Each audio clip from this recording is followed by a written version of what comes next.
ចាសសូមជម្រាបសួរពុកម៉ែបងប្អូនចាថ្ងៃនេះសូមនាំអារម្មណ៍ពុកម៉ែបងប្អូនមកទស្សនាកំពង់ទឹកបុរាណដែលធំចាមិនចាញ់កំពង់ទឹកផ្សេងទៀតទេចាកំពង់ទឹកនេះគឺជាកំពង់ទឹកបារាយមេបុណ្យខាងកើតឬបារាយយុសោធោតដា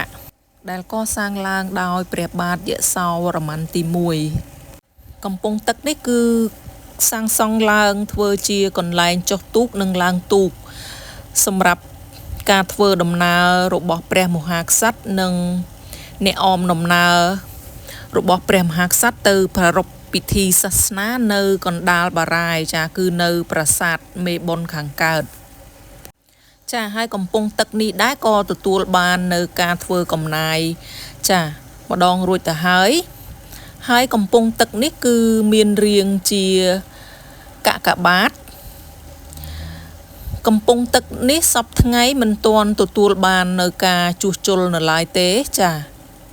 ប៉ុន្តែខាងអាជ្ញាធរអប្សរានឹងមានគម្រោងធ្វើការជួសជុលឲ្យបានស្អាតឡើងវិញដើម្បីទាក់ទាញភ្ញៀវជាតិ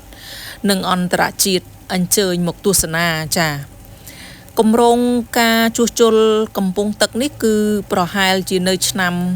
2026ចាហើយប្រសិនបើពុកម៉ែបងប្អូនមានចំណាប់អារម្មណ៍ចង់មកទស្សនាកំពង់ទឹកបុរាណមួយនេះពុកម៉ែបងប្អូនអាចអញ្ជើញមកដល់ប្រាសាទតាកែវចាហើយនៅទល់មុខនឹងប្រាសាទតាកែវគឺមានប្រាសាទដូនម៉ៅមួយបងប្អូនចូលតាមផ្លូវចូលមកប្រាសាទដូនម៉ៅមកដល់ប្រាសាទដូនម៉ៅបងប្អូនបត់មកខាងឆ្វេងដៃមានផ្លូវលំដីក្រហមមួយចាពុកម៉ែបងប្អូនដើរចូលប្រហែលជា200ម៉ែត្រនឹងមកដល់កំពង់ទឹកបុរាណមួយនេះហើយចាគឺមិនពិបាករកទេហើយកំពង់ទឹកនេះដែរគឺមិនសូវជាមានចាភ្ញៀវជាតិឬក៏អន្តរជាតិគាត់ស្គាល់បានអញ្ជើញចូលមកទស្សនាទេចាទីមួយដោយសារតែមិនមានស្លាកសញ្ញាដាក់នៅខាងមុខចាហើយកំពង់ទឹកក៏មិនទាន់បានរៀបចំឲ្យបានស្រស់ស្អាតប៉ុន្តែនៅថ្ងៃមុខកំពង់ទឹកនឹងទទួលបាននៅការជួសជុលឡើងវិញចាបងប្អូនកុំភ្លេចអញ្ជើញមកទស្សនាផងចានៅពេលដែលកំពង់ទឹករៀបចំជួសជុលបានស្អាតរួចរាល់ហើយនាងខ្ញុំនឹងមកផ្ដិតជូនពុកម៉ែបងប្អូនទស្សនាម្ដងទៀតចាបងប្អូនមិនមានពេលវេលាក្នុងការមកទស្សនាចាក៏អាចទស្សនាតាមវីដេអូរបស់នាងខ្ញុំបានចាពេលដែលបានមកដល់ទីនេះពិតជាមានអារម្មណ៍សោកស្ដាយនិងស្រណោះនៅស្នាដៃរបស់បុព្វបុរសខ្មែរយើងដែលខំកសាងបន្សល់ទុកចាដោយសារតែកត្តាធម្មជាតិចានិងកត្តាមនុស្ស